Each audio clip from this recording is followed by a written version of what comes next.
Hey, good afternoon. This is Kenyon Barnett coming to you live from High Point, North Carolina, where I'm accepting the Gen4 Certification Challenge from Matthew Cochran, Charlie Fitzpatrick, Matt Phillips, and I think everybody else that I know at EMC. So here we go.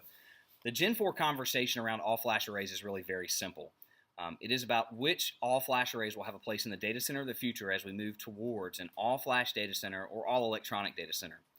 But it's a conversation that's probably best understood as we understand the lineage of flash in the data center. And it begins with legacy architecture like VNX and VMAX, where we were able to insert solid-state drives into a very traditional array. While this was a nice improvement for certain workloads, it was very limited in its ability to handle multiple workloads and really replace spinning disks. That moved us to Generation 2, which created some niche players that made some nice evolutions. Tentry, Nimble, players like that created all-flash arrays that were ideally suited for single workloads. They were high performance. They did a great job with managing IOP from a demand perspective. However, they didn't have a lot of data services. They were still very, very expensive compared to spinning disk.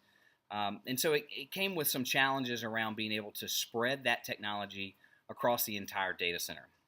Now, Generation 3 makes some significant advancements in that arena. Players like Violin, Pure, IBM, they all created all-flash arrays that were designed to handle multiple workloads across the entire data center. However, as we look back, this generation is probably best defined as the generation of compromise. Because while it was the first generation of all-flash arrays to introduce data services, true full data services into the all-flash array, it came with significant compromise. Most of these players were unable to maintain performance and still deliver all of the data services that they promised on. So this became an economic compromise. If you couldn't deliver on data services, the performance was great, but the affordability became very challenging. So enter XtremIO in Generation 4. So what's the difference? The difference is that this is the first tightly coupled, scale-out architecture of an all-flash array that can deliver full data services that are always on, always in line, without any interruption to productivity and to performance. It's 12 active controllers that deliver on consistent scalability and latency and things of that nature. It's the first generation of all-flash arrays that get away from the generation of compromise, right? So you can have all of the performance of flash that you would expect, plus all of the data services of deduplication, data reduction that you would expect from legacy architecture. At the end of the day, Gartner, IDC, and Wikibon have probably defined it best. To be a Gen 4 all-flash array or a flash array of the future, you really need to have 4 specific criteria.